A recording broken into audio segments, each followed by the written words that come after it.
Nvidia CEO Jensen Huang's recent visit to South Korea has been all over the media this week. But beyond the media frenzy, what does this visit mean for Korea's artificial intelligence infrastructure? Joining us in the studio tonight is our business reporter, Park Junan. Welcome back, Junan. It's good to be back, Tommy. Junan, let's dive straight into the business side. What kind of partnerships were actually forged during his visit here? Right, Tommy, I have to say that it was a massive series of partnerships. To put it simply, Nvidia is deeply tying its infrastructure to Korea. Not only Korean tech titans like Samsung, SK, and the Hyundai Group, but he also met with local startups, integrating the company's AI ecosystem.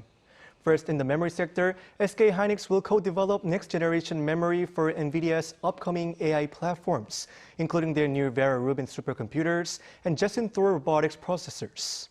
Samsung Electronics will continue cooperation with Nvidia on its HBM4 and HBM5 memory products, as well as its foundry business, pledging to deliver tangible results moving forward. Naver and Nvidia are teaming up to jointly build gigawatt-class global AI factories, starting with a 55-megawatt facility next year and expanding up to a gigawatt. To give you an idea of the scale, Huang mentioned that 1 gigawatt of AI factory costs about $60 billion, which is around 91.5 trillion won. SK Telecom is also planning to build AI factories starting next year.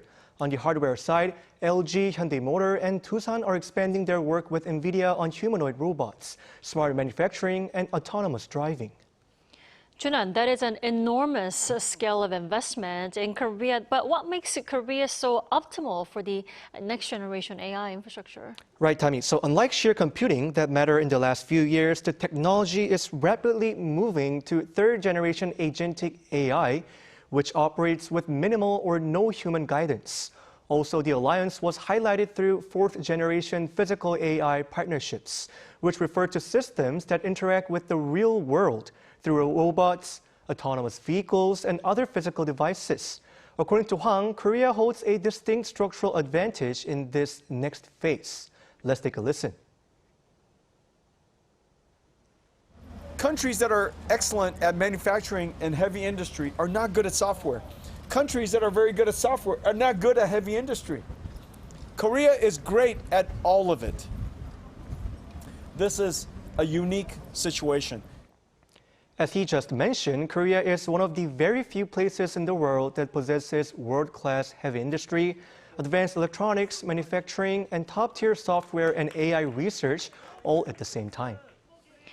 But Junan, while many see this as a win-win, some tech experts are raising concerns about Korea forming some sort of dependency on Nvidia. Where has this view come from? Right, Tommy. So on one hand, Korea is now recognized as a full-stack partner for the world's most valuable company. However, the larger this alliance becomes, the more Korea's AI ecosystem could become structurally tied to Nvidia's platforms and hardware. Let's take a listen to an AI professor from here in Korea. If Nvidia's business priorities were to change, or if the company were to use its dominant market position to seek more favorable terms, Korean companies could have limited room to respond. Ultimately, it may be in Korea's interest to cooperate closely with Nvidia while also maintaining enough independence to avoid becoming overly reliant on a single partner. The professor said that's why Korea is and should own AI models, a physical AI ecosystem, and cybersecurity capabilities, aiming to strengthen both national resilience and long-term industrial competitiveness. Right, Junan. Also, we saw him doing a lot of things you wouldn't expect from a typical tech CEO. Let's talk about that. Right. Actually, he called it as a fun trip, or I would say a vacation. But behind this, every move was part of a carefully calculated business strategy. His visit to the PC Bang, an internet cafe, highlights that Nvidia's early growth was heavily tied to Korea's PC gaming and esports culture. Meeting with gaming companies also shows that the industry is a vital experimental ground for AI in virtual environments. When he threw the ceremonial first pitch at a Tucson Bears baseball game, it wasn't just for fun. It was a strategic nod to his new robotics partnership with Tucson Robotics.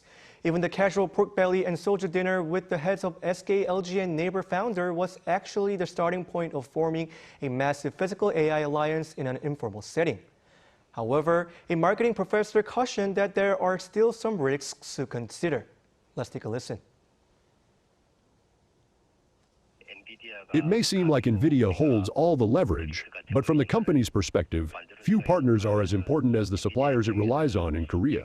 That is why building goodwill and strengthening ties here was such a key part of Huang's strategy.